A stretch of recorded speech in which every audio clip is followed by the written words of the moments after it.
வணக்கம் நேயர்களே, மாண்புமிகு நீதியரசர்கள் நிகழ்ச்சிக்கு உங்களை வரவேற்கிறேன். நீதிபதிகள் ஒரு வழக்கினுடைய வாத பிரதிவாதங்களை எல்லாம் கேட்டு அளிக்கக்கூடியதான் தீர்ப்பு. இப்படி வழங்கக்கூடியது தீர்ப்பா அல்லது நீதியா அப்படிங்கிற சந்தேகம் வருகிற போது சட்டத்திட்டங்களுக்கு உட்பட்டு வழங்கக்கூடியது தீர்ப்பு, நியாய தர்மங்களினுடைய அடிப்படையில் வழங்கக்கூடியது நீதி. இதை பெரும்பாலான நீதிபதிகள் இந்திய நீதிமன்றங்களில் வழங்கி கொண்டு தான் இருக்கிறாங்க. அப்படிப்பட்ட நீதிமன்றங்கள் நீதிபதிகள் வழங்கிய தீர்ப்புகளையும் அந்த வாதங்களையும் தான் நம்முடைய மாண்புமிகு நீதியரசர்கள் நிகழ்ச்சி வாயிலாக நம்ம பார்த்து கொண்டிருக்கிறோம். இன்றும் நம்முடைய மாண்புமிகு நீதியரசர்கள் நிகழ்ச்சியில் அரிதான ஒரு சில வழக்குகள் குறித்து பார்க்கலாம். வெளிநாட்டில் நடந்த ஒரு உண்மை சம்பவம். ஒரு டூரிஸ்டாக போயிருக்கிறாங்க சுற்றுலாவுக்காக. அங்கே அந்த நாட்டில் ஒரு 60 வயது மதிக்கத்தக்க ஒரு பெண்மணி வீல் சேரில் இருக்கிறாங்க. இந்த சுற்றுலாவுக்கு போனவங்க அந்த அம்மா ஓரமாக இருந்து மற்றவங்க கொடுக்குறத வாங்கிட்டு இருக்காங்க. சின்ன சின்ன பைகளாக அப்படி வீல் சேரோட சைடில் போட்டுட்ருக்காங்க. இவங்க 2 பால் பாக்கெட் கொடுத்துருக்காங்க. வாங்கினதுக்கப்புறம் அந்த அம்மாட்ட கேட்டிருக்காங்க, உங்களுக்கு வேறு எதுவும் உதவி வேணுமான்னு. உங்களுக்கு சிரமம் இல்லைன்னா என்னோடய வீல் சேரை தள்ளிட்டு நீங்கள் நான் சொல்கிற இடத்துக்கு போங்க அப்படின்னு இருக்காங்க. இல்லைன்னா எப்படி போவீங்க? இல்லைன்னா நான் அப்படியே கையாலேயே சேரை தள்ளிட்டே போயிடுவேன் இருக்கேன். சரி, இன்னும் இவங்களும் ஒரு இடத்துக்கு போயிருக்காங்க. போனால் அங்கே பல்வேறு விதமான பிச்சைக்காரர்கள் இந்த அம்மாவை சூழ்ந்துக்கிறாங்க. இவங்கள்ட்ட இருக்கிறதெல்லாம் எடுத்து கொடுக்குறாங்க. அப்போ அந்த பயணி எழுதுறாரு, இந்த அம்மாட்ட கேட்குறாரு, எதனாலம்மா நீங்கள் எல்லாருக்கும் கொடுக்குறீங்க? நீங்களே இன்னொருத்தங்கள்ட்ட இருந்து வாங்கி பிழைக்கக்கூடிய நிலையில் இருக்கிறீங்களேன்னு.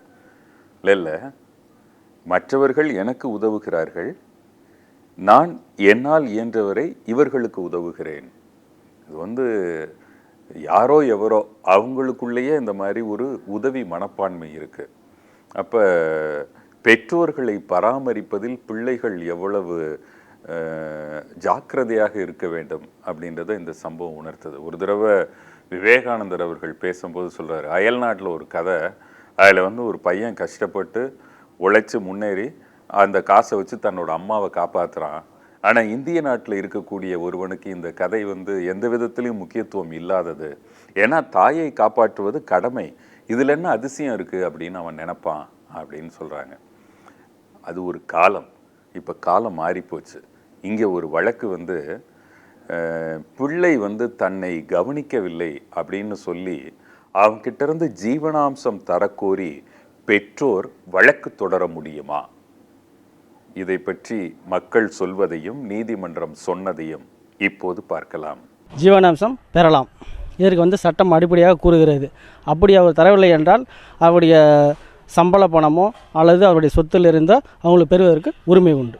தன்னுடைய வாழ்வாதார செலவிற்காகவும் மருத்துவ செலவிற்காகவும் அந்த மகன் அவருக்கு 100% அந்த தொகையை கொடுத்தே ஆக வேண்டும் என்ற சட்டம் இருக்கிறது. இதை மாதிரி ஒரு வழக்கு உயர்நீதிமன்றம் சந்திச்சிருக்கு. அதாவது பெங்களூரில் பாஷான்னு ஒரு நபர், அவர் ஒரு ஐடி கம்பெனியில் ஒரு பொறியாளராக வேலை பார்த்துட்ருக்காரு. நல்ல வேலையில் இருக்கார். அவரை கஷ்டப்பட்டு பொறியாளராக ஆக்குனது அவங்க அம்மா அப்பா. அவங்க அம்மா அப்பா கவனிக்கவே இல்லை. அவங்களுக்கு ரொம்ப வயசாயிருச்சு. அவங்க அப்பாவுக்கு ஒரு 68 வயசாயிருச்சு, அவங்க அம்மாவுக்கு ஒரு 58 வயசாயிருச்சு. இப்படி இருக்கிறதுல அவங்க எப்படி இந்த வயசான காலகட்டத்தில் அவங்க வேலைக்கு போயெல்லாம் சம்பாதிக்க முடியாது, ஒன்றும் பண்ண முடியாது. ஸோ அவங்க வாழ்க்கை பொருள் உதவி, அதாவது ஒரு நார்மல் லைஃப் லீட் பண்ணுறதுக்காச்சும் அவங்கள்ட்ட பணம் இருக்கணும். ஏன்னா அவங்களுக்கு மெடிக்கல் செலவு இருக்கும், எல்லா செலவும் இருக்கும். அந்த மாதிரி ஒரு நார்மல் லைஃப் லீட் பண்ணுறதுக்காச்சும் அவங்களுக்கு பண உதவி மகன் செய்து ஆகணும். ஆனால் இந்த பாஷாங்கிற இந்த நபர் தன்னுடைய அம்மா அப்பாவுக்கு ஒரு பைசா கூட கொடுக்கல. ஸோ அவங்க அம்மா அப்பா என்ன பண்ணாங்கன்னா, தலைமை குற்றவியல் நடுவர் நீதிமன்றத்தை அணுகி ஒரு மெயின்டெனன்ஸ் பெட்டிஷன் ஒன்று ஃபைல் பண்ணுறாங்க.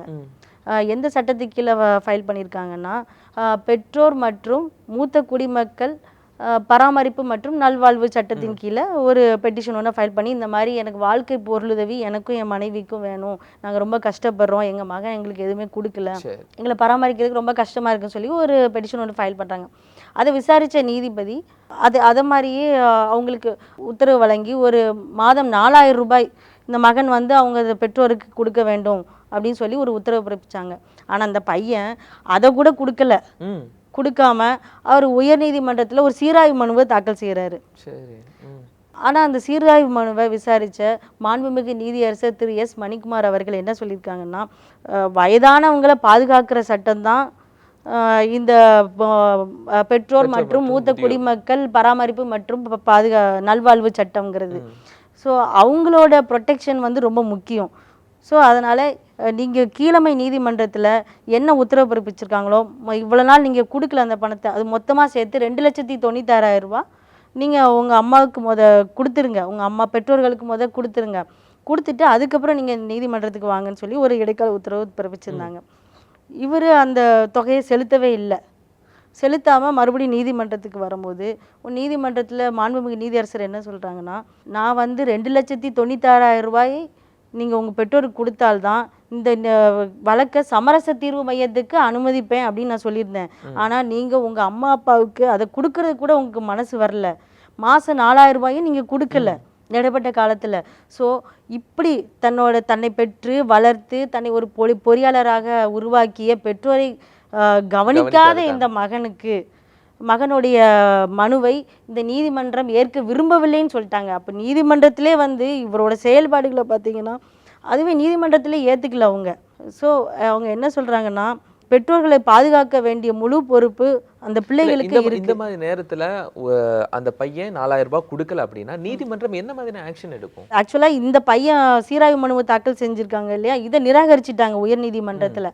ஆக்சுவலாக அப்போ அந்த கீழமை நீதிமன்றம் ஒரு உத்தரவு பிறப்பிச்சிருக்காங்க. இந்த மாதிரி இந்த அம்மாவுக்கு இந்த பெற்றோர்களுக்கு மாதம் 4,000 ரூபாய் கொடுக்கணும்னு சொல்லி ஒரு உத்தரவு பிறப்பிச்சிருக்காங்க இல்லையா.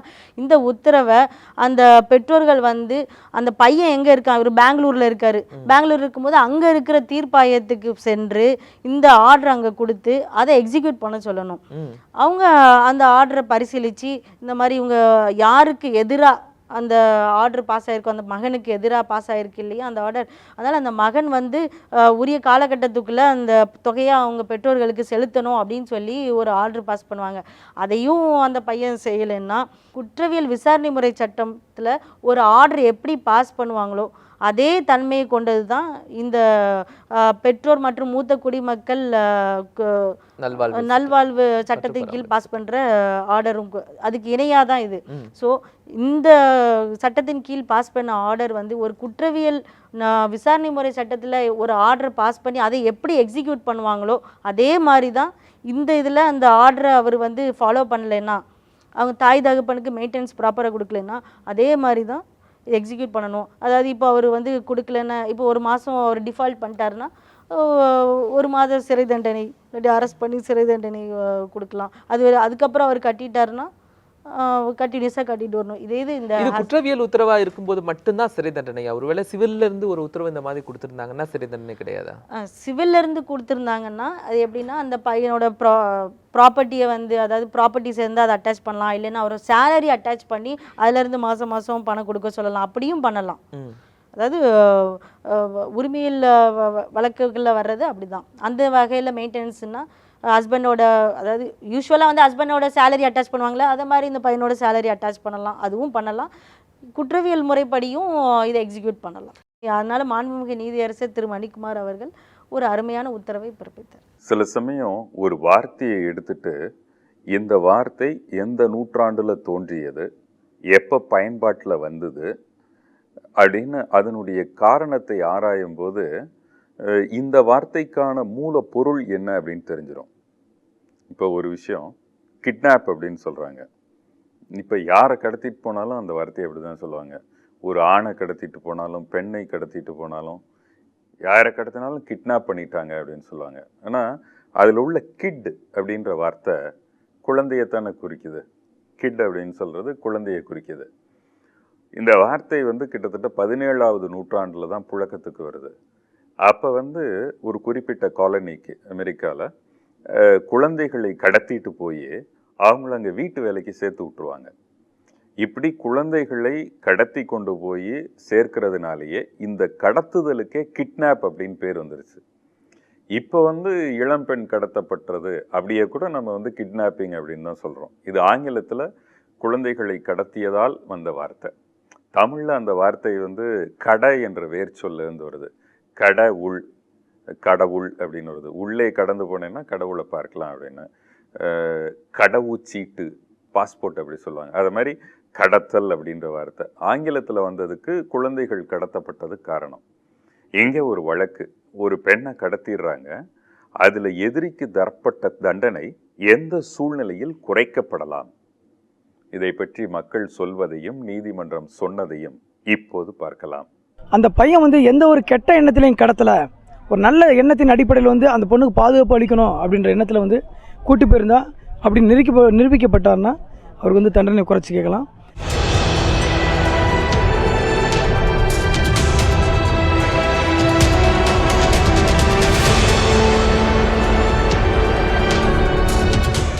அதாவது நான் உங்கள்கிட்ட சொல்ல போகிற ஒரு வழக்கு அதில் ஒரு தீர்ப்பு, நமது உயர்நீதிமன்ற தீர்ப்பு வந்திருக்கு. அதை பொறுத்து எப்படி அப்படின்னு சொல்லி சொன்னால், ஒரு ஆணும் பெண்ணும் விரும்புகிறார்கள். ஆனால் பெண் வந்து அவங்களுடைய பெற்றோர் வந்து சம்மதிக்கலை, பெண்ணும் போவதற்கு தயாராக இல்லை. இந்த சூழ்நிலையில் அந்த பையன் என்ன பண்ணுறான்னா, தன்னுடைய நண்பர்களோடு சேர்ந்து கொண்டு அந்த பெண்ணை கடத்த முயற்சி பண்ணுறான். ஆனால் அவனுடைய முயற்சி தோல்வியாகுது. இதனுடைய விளைவு அவனுடைய பெற்றோர் வந்து, அதாவது அந்த பெண்ணுடைய பெற்றோர் வந்து காவல் நிலையத்தில் புகார் கொடுக்குறாங்க. தன் பெண்ணை கடத்த முயற்சி செய்தார் அப்படிங்கிற குற்றத்துக்கு கீழே, அது கிட்னாப்பிங்னு சொல்லுவாங்க. இந்திய தண்டனை சட்டத்தில் ஆங்கிலத்தில் சொல்கிறாருந்தா கிட்னாப்பிங். ஒரு புகார் கொடுத்து வழக்கு விசாரணைக்கு வந்து கடைசியில் அந்த பையன் மேலே தவறுன்னு, அதாவது குற்றம் செய்து விட்டான் அப்படின்னு அவன் தண்டிக்கப்படுகிறான். தண்டிக்கப்படும் பொழுது அவனுக்கு கொடுக்கப்பட்ட தண்டனை ஓராண்டு கடுங்காவல் தண்டனையும் 4500 வந்து ஃபைனும் போடுறாங்க. இது வந்து கோயம்புத்தூரில் செந்தில் அப்படிங்கிற ஒரு பையன் மேலே எழுந்த வழக்கு. அவனும் அவனுடைய நண்பர்கள் மீதும் எழுந்த ஒரு வழக்கு. இதை முடிஞ்ச உடனே அவன் வந்து திருப்பி தண்டிக்கப்பட்டுட்டோம் அப்படின்னு பாதிக்கப்பட்டவனாக இருக்கிற காரணத்தினால அவன் மேன்முறையீடு தாக்கல் பண்ணுறான் உயர்நீதிமன்றத்தில். உயர்நீதிமன்றம் தாக்கல் பண்ணுறான். இந்த வழக்கு மாண்புமிகு நீதியரசர் தேவதாஸ் அவர்கள் முன்பு விசாரணைக்கு வருகிறது. ஆனால் நான் அவங்ககிட்ட வழக்குகள் நடத்தியிருக்கேன். அவர் ஒரு மனிதாபிமானம் மிக்க ஒரு நீதியரசர், பார்வையாளர். அவர் எல்லாரும் பார்க்குற பார்வையிலிருந்து கொஞ்சம் வித்தியாசமாக பார்க்கக்கூடியவர். அவர் இந்த வழக்கில் சொல்லியிருக்கிற காரணங்கள் வந்து மிக அழகான காரணங்கள். அதாவது இந்த வழக்கு நடந்து தண்டனை அடைந்த பிறகு அவன் மேன்முறையீடு நிலுவையில் இருந்துகிட்டு இருக்கு. நிலுவையில் இருக்கும் பொழுதுதான் அவர்கிட்ட அந்த மேன்முறையீடு வழக்கு விசாரணைக்கு வருகிறது. அப்போ அவர் சொல்றாரு, இப்போ இவனுக்கு அடுத்த கல்யாணம் முடிஞ்சு போச்சு, அதாவது வேறொரு பெண்ணோட கல்யாணம் முடிஞ்சு அந்த பெண்ணும் கருவுற்று இருக்கிறார். இந்த சூழ்நிலையில இந்த மேன்முறையீடு என் முன்னால விசாரணைக்கு வந்திருக்கு. ரிஷி மூலமும் பார்க்கக்கூடாது, நதி மூலமும் பார்க்கக்கூடாது. இவன் ஒரு காலத்துல தப்பு பண்ணியிருந்தாலும் இன்னைக்கு பார்க்குற சூழ்நிலையில ஒரு தகப்பனாகக்கூடிய ஒரு ஸ்தானத்துக்கு வந்துட்டான். ஒரு தகப்பனாகக்கூடிய ஸ்தானத்துக்கு வந்து ஒரு நல்ல இல்வாழ்க்கையை வாழ்ந்துகிட்டு இருக்கான்.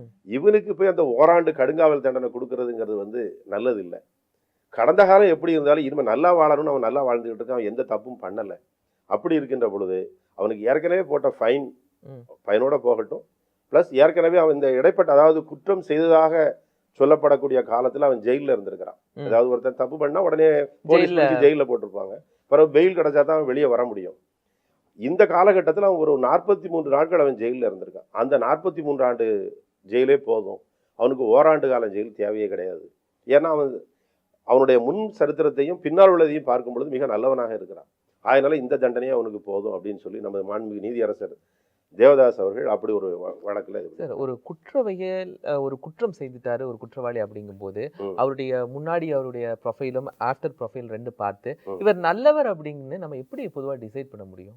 ஒரு நீதியரசர் வந்து தண்டனை கொடுக்கின்ற பொழுது எப்படி தண்டனை கொடுக்க வேண்டும் என்பதே ஒரு மிகப்பெரிய ஒரு சப்ஜெக்ட். அதாவது அவருடைய கடந்த காலம், இப்போ எப்படி வாழ்ந்துக்கிட்டு இருக்கிறான், எல்லாத்தையுமே எழுதிக்கணும். ஏன்னா மனிதன் வந்து தவறுகள் செய்யும் பொழுது எல்லாமே ஒரு உள்நோக்கத்தோடு செய்யறதில்லை.